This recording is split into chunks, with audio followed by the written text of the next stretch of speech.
दोस्तों, मैं आपको एक दो कहानी के माध्यम से समझाना चाहता हूँ कि सकारात्मक सोच और नकारात्मक सोच वाले लोग किस तरीके से सोचते हैं। आपने एक कहानी सुनी होगी कि एक चील का बाज का अंडा, एक चील का या बाज का अंडा मुर्गियों के अंडे में आकर के मिल गया।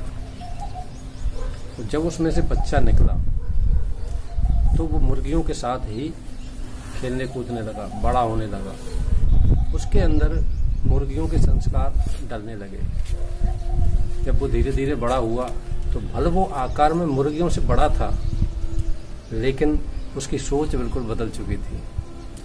वो न तो उड़ सकता था, जितनी ऊंचाई पे एक बाज उड़ सकता है और एक चील उड़ सकती है, यानी कि जिस खानदान से वो था उस खानदान की खूबियों को वो भूल चुका था।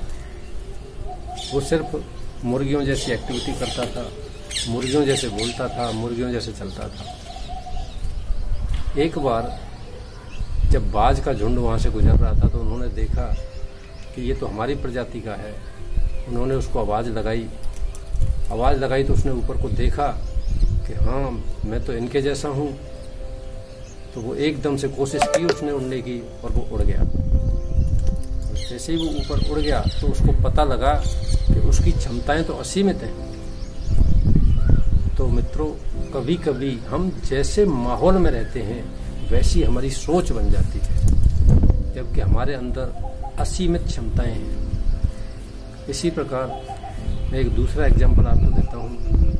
एक डॉक्टर ने कुछ शराबियों की शराब छुड़ाने के लिए एक सेमिनार आयोजित की। उस सेमिनार में सभी शराबी बैठे हुए थे। डॉक्टर ने 2 गिलास लिए, एक में शराब भरी हुई थी और एक में पानी भरा हुआ था।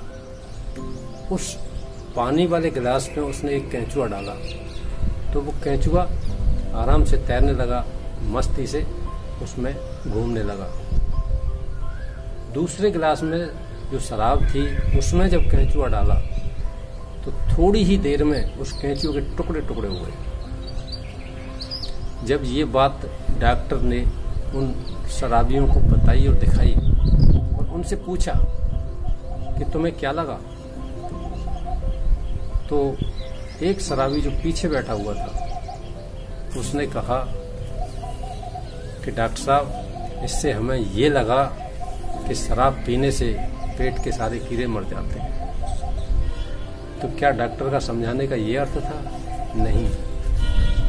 समझाना कोई कुछ चाहता है और समझता कोई कुछ है। ये भी हमारे एटीट्यूड पर निर्भर करता है कि हम किस चीज को किस नजरिए से लेते हैं।